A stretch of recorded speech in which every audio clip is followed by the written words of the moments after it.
Picture this. You're drinking water, but the water's gone. All that's left is ice. Now you just want some milk for the Disney frozen Olaf-shaped cookie you just ate. You pour the milk into your cup. Don't want to get a whole new cup dirty, you know what I'm saying? You're thinking about the environment. Save the turtles. I mean, I find it a little gross to pour milk in ice, but you do you. So you take a drink of the iced milk, and then you die. And then you die. Such is the story of the honorable, unlucky President number 13, Zachary Taylor. Oh, turns out he's number 12. My bad.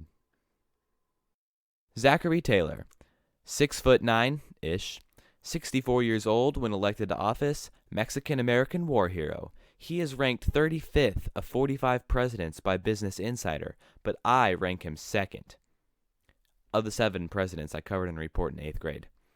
Fun fact, 3 of those presidents I covered were ranked the 3 worst presidents in history who served a whole term. And yet, the only thing anyone remembers about poor old Zachary is his unfortunate death. And we'll get to that in a second. But you know what they say about presidents. They're more than just a beverage they died by drinking. Taylor was born in 1784 in Orange County, Virginia. At the age of 26, he married his forever wife, Margaret Mackle Smith. And from then on, he spent most of his life serving the country. He joined the Army in 1808 and was promoted to captain 2 years later. He was put in charge of defending Fort Harrison in Indiana from an Indian attack. He then embarked on a wild series of battles with a mixed bag of results that resulted in him eventually being promoted up to colonel and then brigadier general. He won important battles during the War of 1812, the Black Hawk War, and most notably, the Second Seminole War. His military prowess led to him being dubbed Old Rough and Ready, which is arguably one of the top 5 presidential nicknames. But it was his inspiring victories during the Mexican-American War that made him a national hero. Taylor, who is now promoted to Major General, crossed the Rio Grande with his army and took control of Monterrey in only 3 days.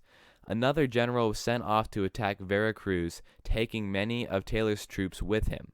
The Mexicans heard of this and attempted to win back Monterrey, but they were no match for Taylor's unmatched brain power.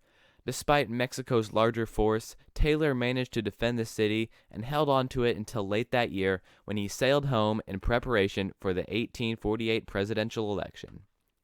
Taylor was reluctant to side with any one party, but with some convincing, he agreed that his morals aligned more closely with the Whig Party, which is why he will be wearing this sexy wig. He narrowly won his primary, but fortunately for him, the Democratic Party was in even worse shape. That left the figurative door wide open for Zach Taylor to ascend to the honorable throne of presidency. His time as president was, unfortunately, not very interesting. He spent much of the first year appointing cabinet members. He also did admit California in his estate, which is why I blame him entirely for this. And now, for what you've all been waiting for, his death. You sick hex. Whilst attending a July 4th celebration at the site of the Washington Monument, which was under construction, Tay-Tay got a little thirsty out in the sun all day.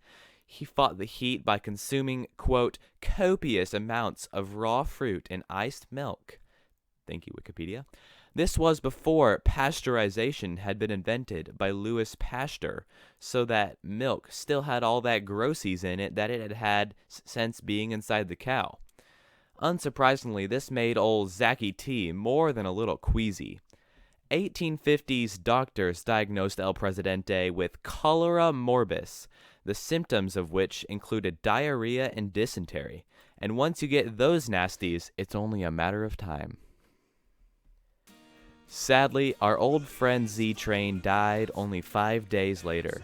He survived many a dangerous battle, but in the end, it was a wee little booger in his glass that killed him. His last word was outraged, which means nothing without context, but I'm too weepy to go any further. The moral of the story, kids, is as follows. Always clean your milk. Don't put ice in your milk. No matter how unspectacular your life was, your death will be way more memorable. especially if it's easy to make fun of. Milk.